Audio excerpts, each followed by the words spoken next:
दोस्तों, आज की कहानी है एक खूबसूरत लड़की गूंगी बनकर एक इक्सबाज लड़के की ली परीक्षा। कहानी पसंद आए तो वीडियो को लाइक और सब्सक्राइब जरूर करना। जय श्री बिरमी। घर में बेरोजगार बैठे एक शख्स को इक्स का बुखार चढ़ा और लड़की उसे मिल भी गई, लेकिन जब वह उससे मिलने गया तो सिर मुड़ाते ही ओले पड़ गए। यूं ही मैं घूमने निकला तो बस स्टॉप पर एक सुंदर सी कन्या को देखकर रुक सा गया। वह बेहद सुंदर थी। साड़ी पहने उसकी लंबी सी चोटी, सुंदर आंखें, छरहरे बदन को मैं बस देखता ही रह गया। तभी एक बस आई और वह उसमें बैठकर चली गई। मैं हक्का बक्का बस को जाते देखता रहा। झट से अपने आप को संभाला और घड़ी देखी तो 11 बजे थे। वहां से चला तो दिया, लेकिन दूसरे दिन इसी वक्त यहाँ पर फिर आने के इरादे के साथ। वैसे भी पढ़ाई पूरी हो गई थी, मगर नौकरी या काम धंधा नहीं था, तो इस दौरान इक्स की पींगे ही चढ़ा ली जाए। यह सोचकर दूसरे दिन बन-ठन कर बस स्टॉप पर पहुंचा तो वह भी बस में चढ़ने की कतार में खड़ी थी। उसे देखकर दिल बहुत जोर से धड़का, जैसे गले से बाहर आ ही जाएगा। मैं भी कतार में खड़ा हो उसकी ओर देख उसके सौंदर्य का नजरों से ही पान करने लगा। कल जो सुंदरता देखी थी और वह भी ज्यादा दिखनी शुरू हो गई, और ख्यालों की दुनिया में जाने से ज्यादा उसके हुस्न का अवलोकन करना ज्यादा बेहतर समझा। बस आ गई तो हाथ में टिफिन ले वह बस में जा बैठी। हम भी पीछे हो लिए। एक ही सीट खाली देख थोड़ी उदारता का प्रदर्शन करते हुए उसे बैठने दे। पास में खड़ी होकर आंखों से उसके सौंदर्य का हवाई अवलोकन करने लगा। अब वह भी थोड़ी बेतल्लुफ सी बैठी बैठी मेरी गतिविधियों से अवगत होते हुए भी मुझे नज़रअंदाज कर रही थी, मगर अब मेरी हिम्मत खुल गई थी और अब तो बेधड़क देखता रहा उसकी सुहानी मूरत को। बस एक ही बात का दुख था कि जब से देखा है उसे इतनी बार बस में मिला उससे, लेकिन उसकी आवाज़ नहीं सुनी, जो मेरे हिसाब से चांदी की घंटी सी मीठी होनी चाहिए थी। उसका स्टैंड आ गया तो वह उतर गई। पीछे पीछे मैं भी उतर गया और बस खुलकर उसके सामने हंस दिया। जवाब में उसके भी होठ हल्के से फड़फड़ाए थे। दूसरे दिन मिलने की आशा के साथ मैं भी घर की ओर चल पड़ा।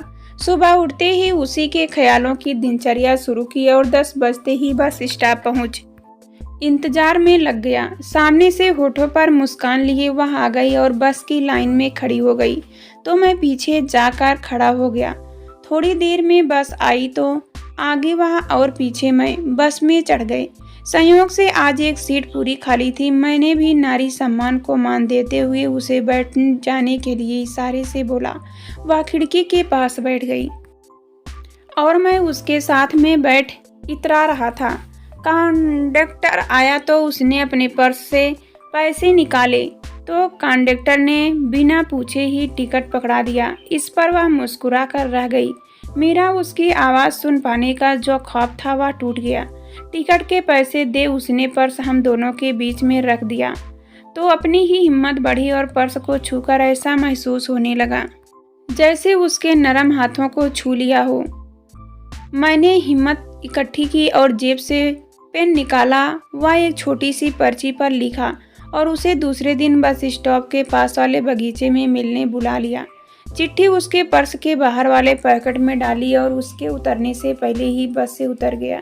सारी रात सो नहीं पाया मैं कि पता नहीं वह आएगी भी या नहीं। दूसरे दिन समय होते ही बगीचे की ओर चल दिया जहां वह पहले से ही बैठी थी।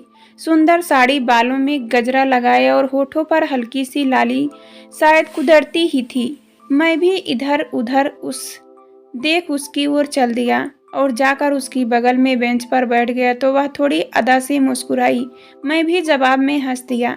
मैं अपनी ओर से पता नहीं क्या क्या पूछता रहा और बताता रहा, लेकिन वह हंसकर सिर हल्के से हाँ या ना कहती रही।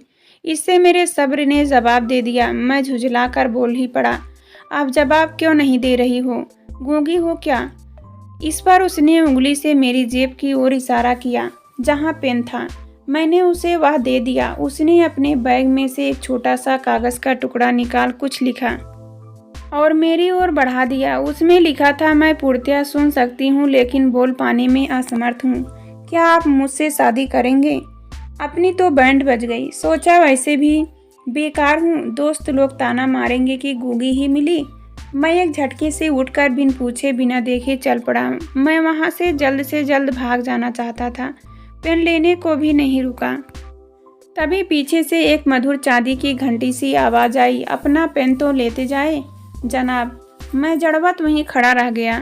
काटो तो खून नहीं, मगर अब कर भी क्या सकता था। उसने मेरी परीक्षा ली थी जिसमें मैं फेल हो चुका था।